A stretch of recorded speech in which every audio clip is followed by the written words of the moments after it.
Shalom, I'm Nama Rue. This is my husband, Rabbi David Rue. And we're talking about how to harvest holy produce of the Shmita year. And we have to use a different method of some sort in order to do it while still honoring the innate sanctity of the produce. Yeah, last time we were talking about how you had to use a Shinui, a change in the way you harvested. And according to the Bartanuro, the Mishnah is understood beyond literally, you harvest in a different way. You can't use the same tools that you normally use and so on. If you harvest with a tool, you harvest by hand, something like that, so that the actual malacha, the work, is different. Just like on Shabbos, if something is done with a Shinui, there's no Torah prohibition. So too, here apparently there would be no prohibition. The Rambam, however, understood it not in the way you harvest, but in the quantity you harvest. Normally, a farmer would harvest his whole field. Now you're only allowed to harvest for a few days. Well, from Torah law, not the whole field, and there's a rabbinic prohibition to bring that down. You're only allowed to harvest enough for a few days at a time. And the way you process the food has to be different, and so on. That's just the Rambam. So why? I'm doing the exact same thing. How does quantity make something a shinui? Meaning, on Shabbos, if I normally cook 2 eggs and I only cook 1 egg, no one would say that's a shinui. You're still chayav for Shabbos. Shabbat. You're violating Shabbos. Why here, since I normally harvest 50 bushels at a time, and here I am only pushing 2 bushels at a time, therefore it's not a problem, and it's fine. It just doesn't seem to make any logical sense. So the Chaznish understands the Rambam, and he says, "Shelo ya'ase becomut rabah וכדרך בעלות." You're not allowed to do a large quantity in the way of owners, meaning that the land on Shmita belongs to God. And he's saying, during the years, this land belongs to you. But on Shmita, God is saying, no, I'm not granting it to you. This year's my land. And therefore, we can't act as we're owners. The fact that we're not acting as owners, the Chaznish says, is the reason why this works. In fact, when you learn in Sefer Mitzvos, the Rambam, about Shmita, it seems to fit with what the Chaznish is saying. And Mitzvos lo tase reish chaf gimel, in the 223rd negative mitzvah. He she'azheirnu me'asov ma sheyatzmichu ha'ailonos mina peros. This is that we are warned not to gather everything, the produce of the fruit trees that grows. Gam ken b'shna shvis, in the 7th year. In the same way as that we gather them all the other years. But you have to do it with a change. L'horos shu hefker, to show that it's ownerless. The shinui that I do is showing that I don't own this tree. And you're not allowed to harvest your grapes. Uba Perush, and the Sifra explains, Lo tivtzor kederech habotrim. You're not supposed to harvest in the way of the normal harvester of a vineyard, to gather the entire thing at one time, is how the Rambam understands it. So the Chaznish explains further in Siman Yud Beis, paragraph 6, Divrei Matchil V'nirei. It appears concerning a Torah prohibition, shel balim, that would apply to the owners of the field. That if you would do it in the way you do, meaning harvest, in the way you do all the other years.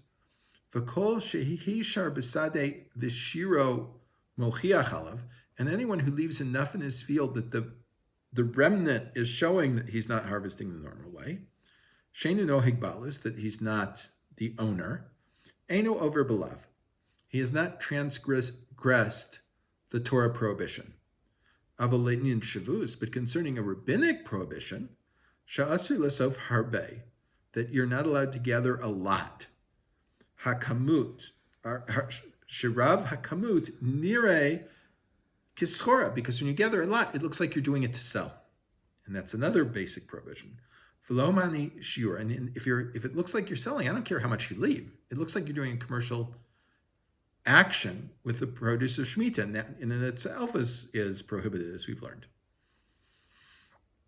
Velomahani shiur shahari shavus bein bebalim bein beacherim, because the rabbinic prohibition here would apply whether you're the owner or someone else, meaning anyone who acts like an owner of this land.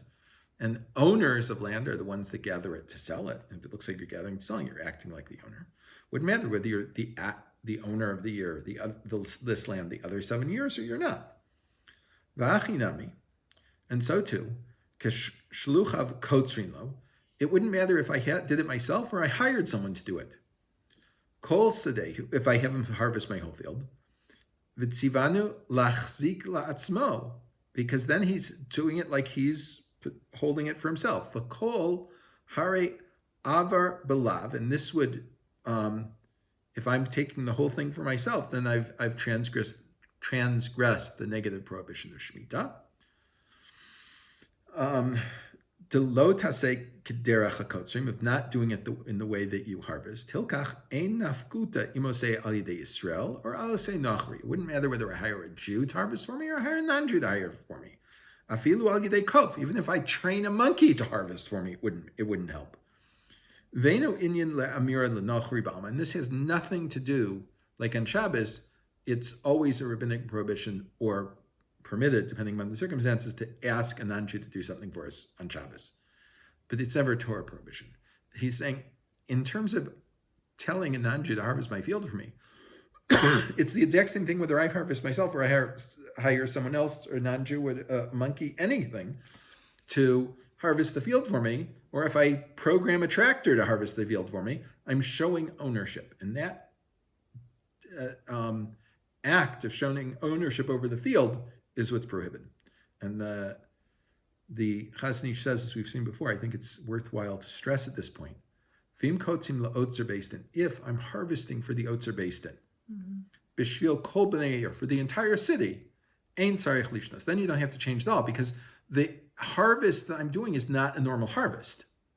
It's a harvest for everyone, meaning everyone in the city, or everyone that's signed up with this otzer beistin the way we do it today, right, has a portion of this. So even when I harvest the whole field, for each person that's got a point that's involved in the harvest, so to speak, directly or indirectly, they are receiving only a few days fruit or vegetables out of this field for each person, right? If I would immediately take everything that I gathered and distribute it to all the people that were signed up, no one would have more than several days' food from what I just harvested, and therefore it's permitted, because I am the shliach of 5,000 people.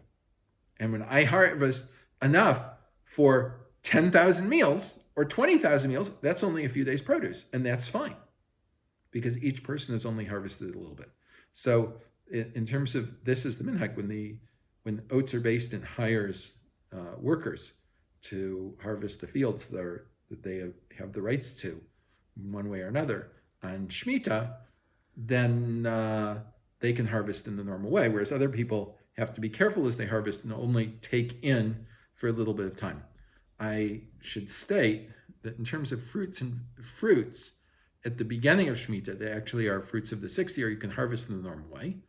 But when you're in the 8th year, the fruit from the same tree, because now it has the sanctity of Shmita, and if you don't remember these details, you can go back and look at our earlier video on when different things get their sanctity of Shmita.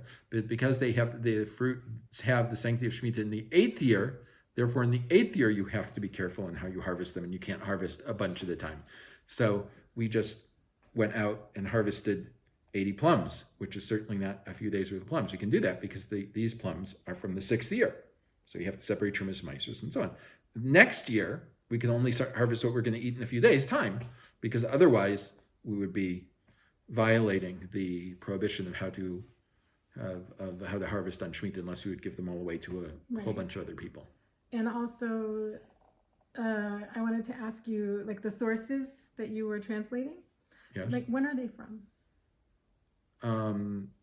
the Rambam is almost 1,000 years ago. The Bartanero is 600 years ago, and the Chazanish is passed away 70 years ago.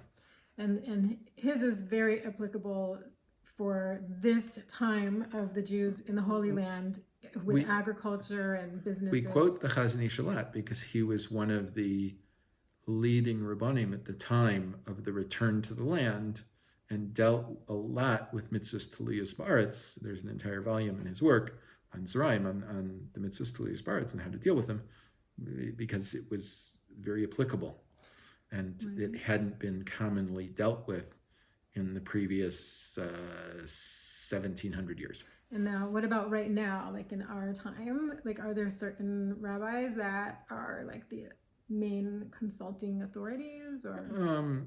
Less so, because the principal work is already done. I mean, the Chazanish, Rav Tzvi Pesach Frank, Rav Shal Yisraeli, and so on, they are gedolim that have dealt with almost all the questions. And I mean, they even dealt with things that are happening now, being able to see that this is where technology would lead.